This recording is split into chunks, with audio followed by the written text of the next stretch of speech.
Қайырлы күн. Саламатсыздар ма, құрметті ұстаздар? Біз сіздермен әдеттегідей нұсқа талдау сабағын бастап жатырмыз. Сіздермен байланыста Аяжан Манарбекқызы. Ұстаздар, біз осының алдындағы нұсқа талдауларда сіздерге айтқан болатынмын, қандай тақырыптар сіздер үшін кішкене күрделі, соларды сіздер комментарийға жазып кетсеңіздер де болады. Келесі нұсқа талдауларды сол тақырыптар бойынша өткізуге тырысамыз. Ендеше біз алғашқы нұсқа талдауды бастаймыз. Ең бірінші сұрақ: колонияда жұптасып қосылған екі бактерия. Жалпы колония деген сөз бұл топтасып, топ құрып, бірге тіршілік ететін бактерияларды айтамыз колониал деп. Және көбінесе шар тәрізді бактериялар бізде колония құрып, яғни топтасып, бірге тіршілік етуге бейімделген бактерия ретінде қарастырамыз. Енді бізде айтады, осы колонияда жұптасып дейді, екеуі бірігіп қосылған екі бактерияны біз қалай айтамыз? Олар бізде диплококка деп атайды.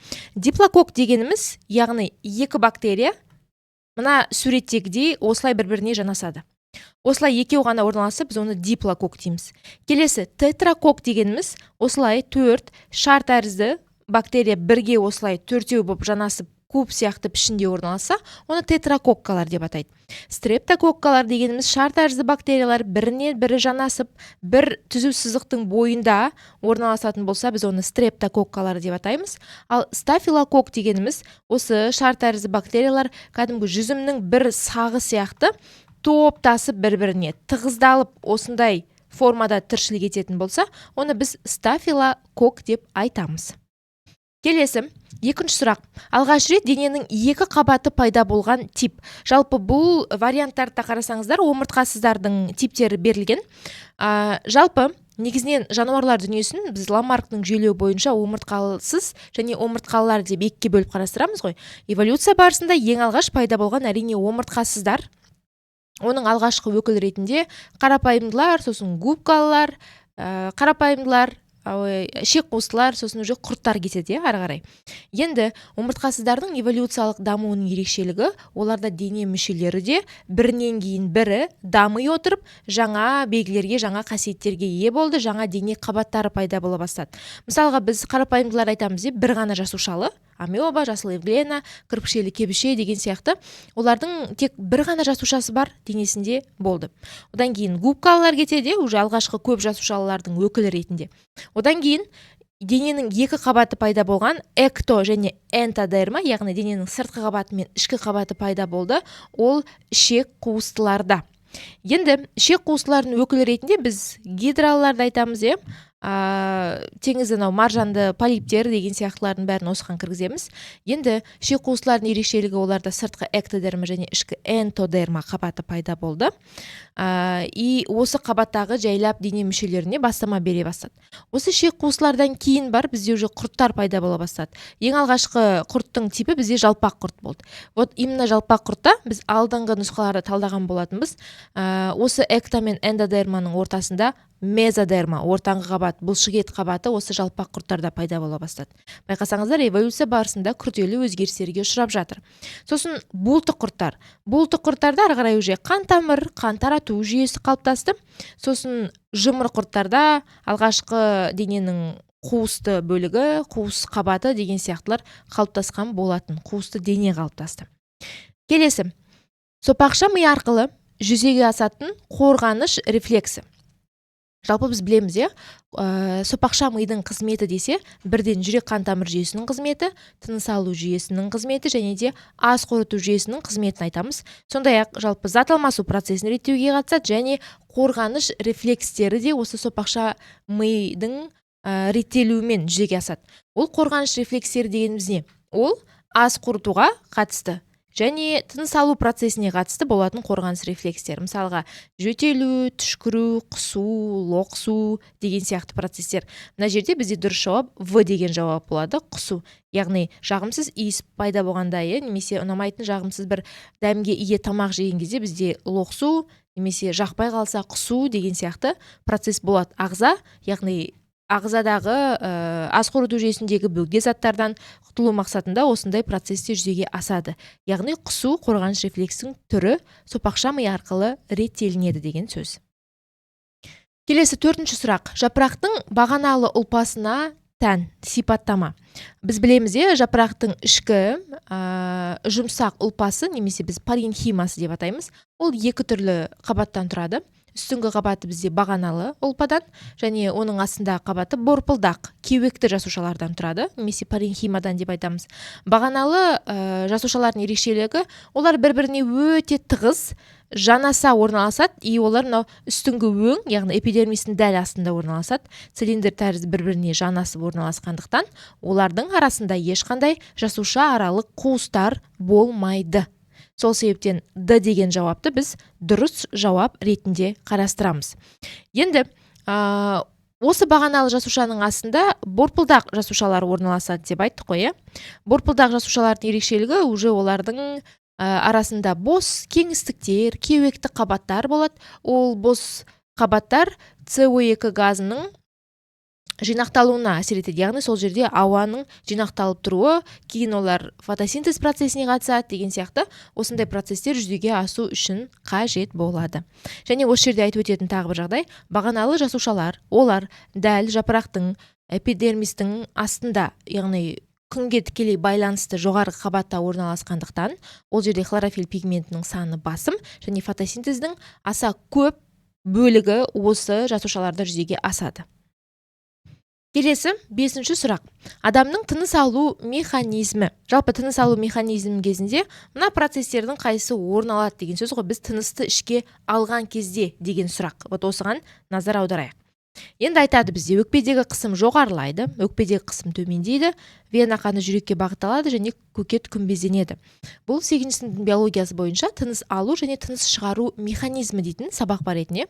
Тыныс алу процесіне бізде қатысады қабырға аралық бұлшықеттер және көкет. Көкет ол бізде жалпы асқазан мен тыныс алу жүйесі өкпенің дәл ортасында бөліп тұратын күмбез, яғни жарты ай тәрізді бұлшықет. Енді адам тыныс алған кезде бізге ішке ауа кіреді өкпеге, өкпе бізде барынша жан жаққа созылады. Ол кезде қабырғаралық бұлшықеттер де белсенді жұмыс істеп жиырылады. Өкпе алдыға, жанға, артқа қарай, төменге қарай созылады. Неге? Өйткені өкпенің ішіне сырттан ауа кіріп, оны кернеп жатыр да, осы кезде өкпенің өзінің ішіндегі қысым төмендейді. Өйткені сырттан ауа келеді ғой, сол себептен олардың қысымы өзгереді, өкпе ішіндегі қысым төмендеп кетеді.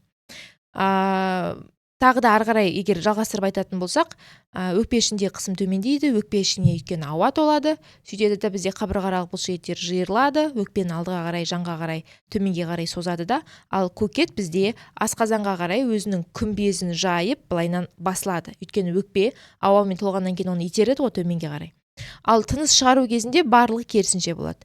Көкет қайтадан күмбезденіп өз қалпына келеді, өкпе кішірейеді, қабырғаралық бұлшықеттер қайтып өз қалпына келе бастайды, өкпе ішіндегі қысым қайтадан өз қалпына келе бастайды деген сияқты осындай іс-әрекеттер жүзеге асады екен. Келесі, бір түрдің зиянын тигізбей, екінші түрдің қорек қалдықтарымен қоректенуі. Мына жерде яғни қорек қалдығы бұл ағзалардың арасындағы қарым-қатынас түрлері деген тақырыпқа келеді. Енді бір түрдің қорегінің қалғанымен қоректену деген сөз, ол бізде комменсализмге жатады.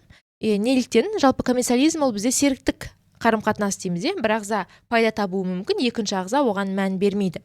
Комменсализмнің негізінен түрлері бар. Табақтастық және пәтерлестік. Мына жерде бізде табақтастық деген вариант келеді ғой. Мысалға, алдыңғы нұсқаталауда бір мысал келтірген едім.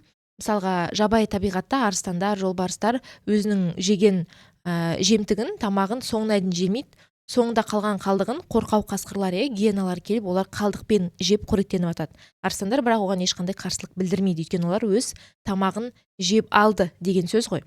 Сол себептен комменсализмді мысал ретінде қарастырамыз. Енді паразитизм бұл процеске келмейді. Негізінен мына ережемен айтатын болсақ, біз білеміз, паразитизмнің соңы міндетті түрде өліммен аяқталуы шарт емес, мүмкін емес. Өліммен аяқталатын түрде бар, баяу түрде, көп жағдайда өліммен аяқталмауы мүмкін. Паразитизм ол бір ағза келесі ағзаны қорек көзі ретінде тірі кезінде пайдаланады ғой. эктопаразиттер бар, эндопаразиттер бар деген сияқты. Мутуализмді білеміз, бұл симбиоздың пайдалы қарым-қатынастың түрі. Екі ағза бірінсіз бірі бөлек тіршілік ете алмай, бірге селбесе тіршілік ету нәтижесінде жаңа бір процесті, жаңа бір жүйені немесе жаңа бір ағзаны қалыптастыру мүмкін. Соған негізделген процесс. Мутуализмге көбінесе бізде қына келеді ғой, мысал ретінде. Саңырау құлақтардың жіпшелері мен бір жасушалы балдырлардың селбесу нәтижесінен пайда болған деген сияқты. Нейтрализм ол енді бейтарап қарым-қатынастың түріне жатады. Келесі, 7-ші сұрақ. Бар рецепторлардың атқаратын қызметі. Жалпы бұл тері рецепторлары, немесе біз терідегі механорецепторлардың түрлері ретінде қарастырамыз. Бар рецептор, жанасу рецепторлары, проприорецептор, вестибула рецептор. Бар рецептордың ерекшелігі. Ол бізде ішекте газ жиналғандағы созылуларға, яғни ауырсынуларға жауап береді. Бұл жерде ішекте деп бір мысалмен қарастырып тұрмыз ғой. Жалпы ас қорыту, қуысты ас қорыту мүшелеріндегі ішекте пайда болған газдар, асқазанда қалыптасқан газдарда ауырсыну пайда болады ғой вздутие кезінде.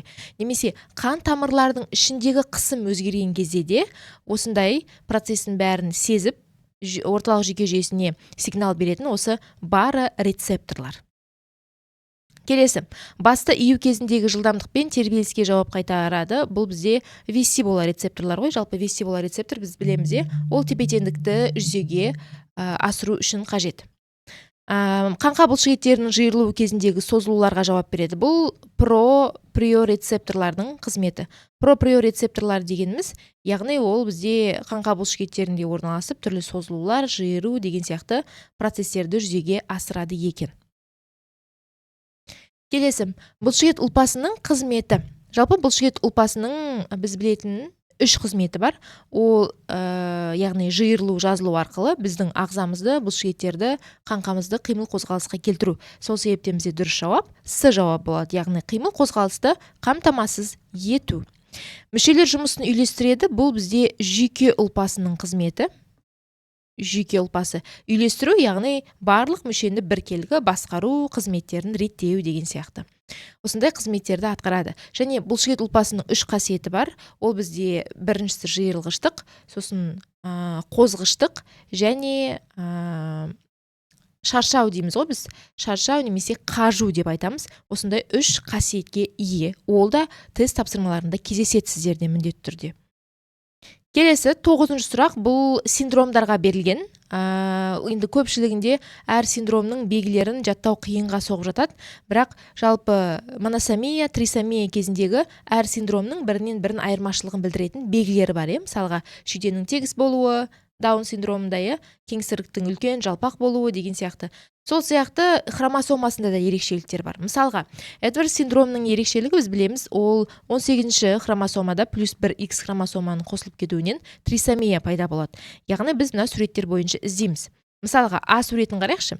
А суретінде жыныс хромосомасында бір ғана хромосома тұр, X, екіншісі жоқ.